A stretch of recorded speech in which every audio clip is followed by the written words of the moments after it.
July 13 ఆరుద్ర మాస శివరాత్రి. ఈ ఒక్క అభిషేకంతో దరిద్రం పోయి మహారాజయోగం పట్టే ఆ 5 రాసులు ఇవే. అందరికీ నమస్కారం. మన ది తులసి రాజీ ఛానల్ వీక్షకులకు స్వాగతం. కాలగర్భంలో కొన్ని అద్భుతమైన రోజులు చాలా అరుదుగా వస్తుంటాయి. అలాంటి ఒక అపూర్వమైన, అత్యంత శక్తివంతమైన రోజే ఈ జూలై 13వ తేదీన రాబోతోంది.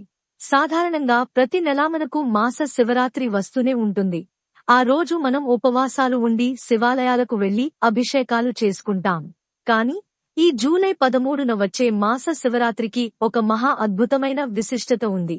జ్యోతిష శాస్త్ర పండితులు మరియు తంత్ర గ్రంథాల ప్రకారం ఇలాంటి ఒక విశేషమైన రోజు గత 225 సంవత్సరాల కాలంలో కేవలం 9 సార్లు మాత్రమే వచ్చింది.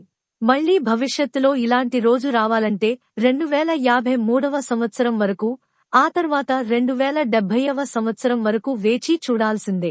ఇంతకీ ఈ రోజున ఉన్న ఆ అద్భుతమైన కలయిక ఏమిటంటే, పరమశివుడి జన్మ నక్షత్రమైన ఆరుద్ర నక్షత్రం, శివుడికి అత్యంత ప్రీతికరమైన సోమవారం మరియు కృష్ణపక్ష చతుర్దశి తిథి అయిన మాస శివరాత్రి. ఈ మూడు ఒకే రోజున రావడం. ఈ మహా అద్భుతమైన కలయికను శాస్త్రాలలో మహాశైవాక్య యోగం అని పిలుస్తారు.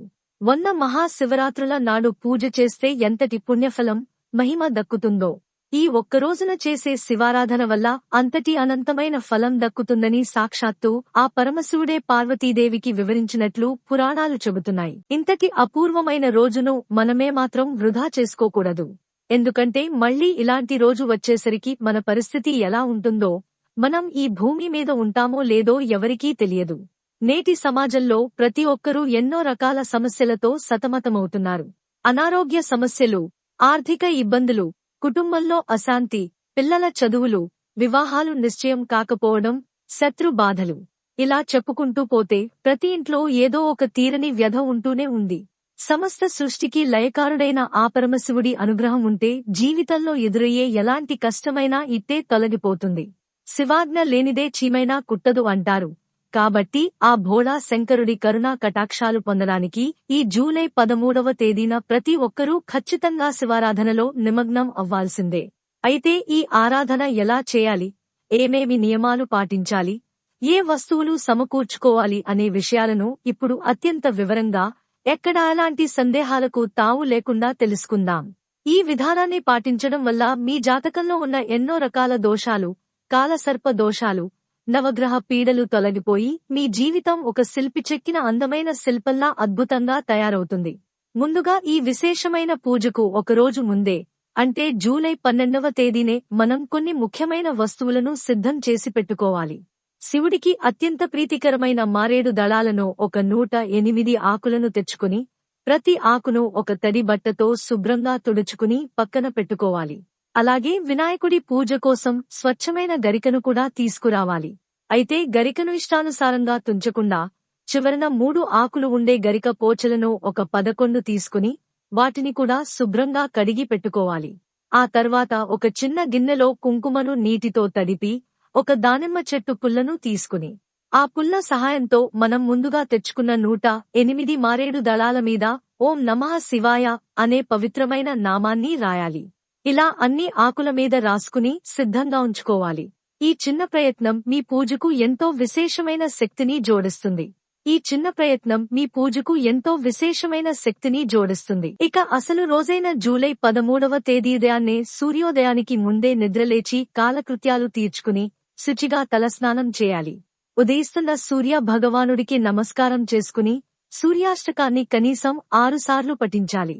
ఆ తర్వాత ఇంట్లోని పూజా మందిరంలో ఇష్టదైవానికి, పరమశివుడికి సువాసన వెదజల్లే మల్లెపూలు లేదా జాజుపూలతో అలంకరించి నమస్కారం చేసుకోవాలి. మనసులో మీ సంకల్పాన్ని, అంటే మీకున్న కోరికను లేదా తీరాల్సిన కష్టాన్ని ఆ స్వామికి భక్తితో విన్నవించుకుని సమీపంలో ఉన్న శివాలయానికి బయలుదేరాలి. గుడికి చేరుకోగానే ముందుగా కాళ్లు, చేతులు శుభ్రంగా కడుక్కుని నవగ్రహాల మండపం దగ్గరికి వెళ్లి ఓం నమః శివాయ అనే పంచాక్షరీ మంత్రాన్ని జపిస్తూ 27 సార్లు ప్రదక్షిణలు చేయాలి. అనంతరం గుడిలోని వినాయకుడి దర్శనం చేసుకుని, మనం ముందు రోజు సిద్ధం చేసుకున్న 11 గరిక పోచలను స్వామివారి పాదాల వద్ద ఉంచి ఓం గం గణపతయే నమః అని 11 సార్లు జపించాలి. తర్వాత సుబ్రహ్మణ్య స్వామిని దర్శించుకుని ఆ తర్వాత నందీశ్వరుడి వద్దకు చేరుకోవాలి.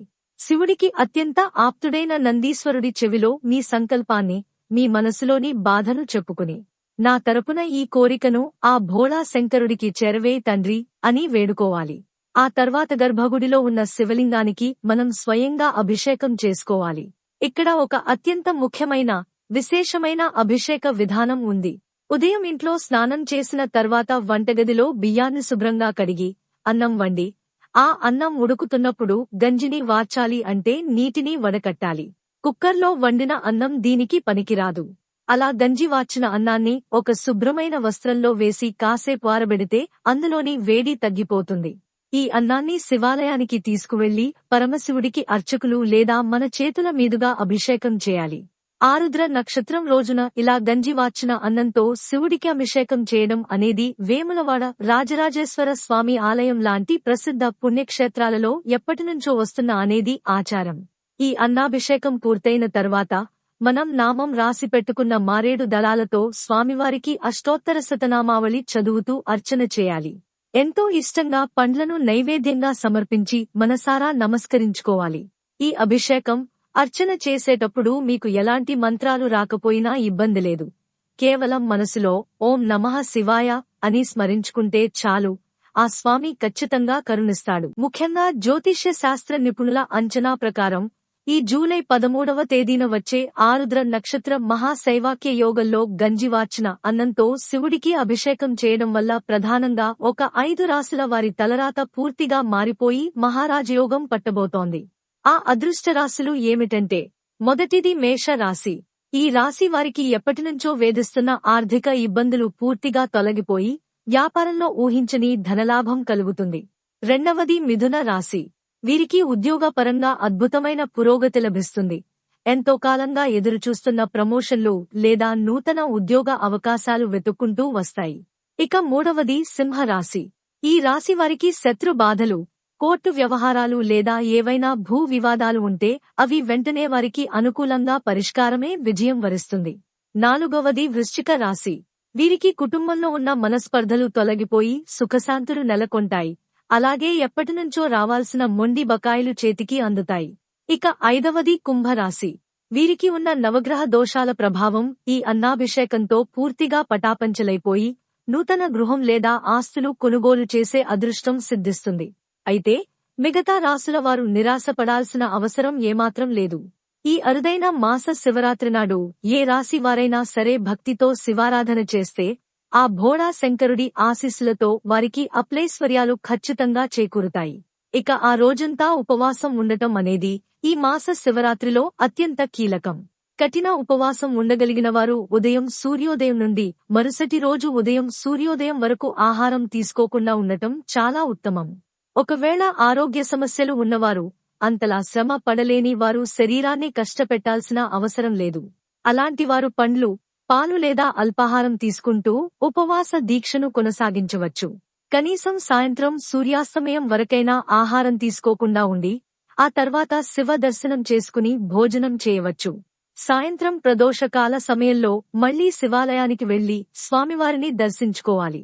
ఆ సమయంలో పుష్పదంతుడు అనే గంధర్వరాజు రచించిన అద్భుతమైన శివమహిమ్న స్తోత్రాన్ని కనీసం 11 సార్లు పారాయణం చేయాలి.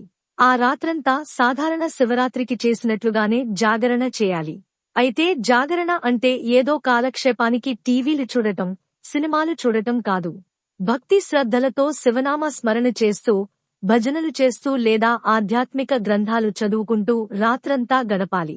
మరుసటి రోజు ఉదయాన్నే నిద్రలేచి మళ్లీ శుచిగా స్నానం ఆచరించి పూజామందిరంలో శివుడికి నమస్కరించుకుని వీలైతే అభిషేకం చేసుకోవాలి. ఆ తర్వాత మీ స్తోమతను బట్టి ఎంతమందికైనా సరే అన్నదానం చేసి ఆ తర్వాత మీరు భోజనం చేసి ఉపవాస దీక్షను విరమించాలి. ఇలా భక్తి ప్రపత్తులతో, ఏకాగ్రతతో ఈ మహాశైవాక్య యోగం రోజున శివుడిని ఆరాధించిన వారి జీవితంలో అసాధ్యం అనేది ఉండదు. ఈ ఆరాధన మీలోని ప్రతికూల శక్తులను పారద్రోలి ఒక అద్భుతమైన సానుకూల దృక్పథాన్ని, ఆయురారోగ్యాలను, అప్లైశ్వర్యాలను ప్రసాదిస్తుంది.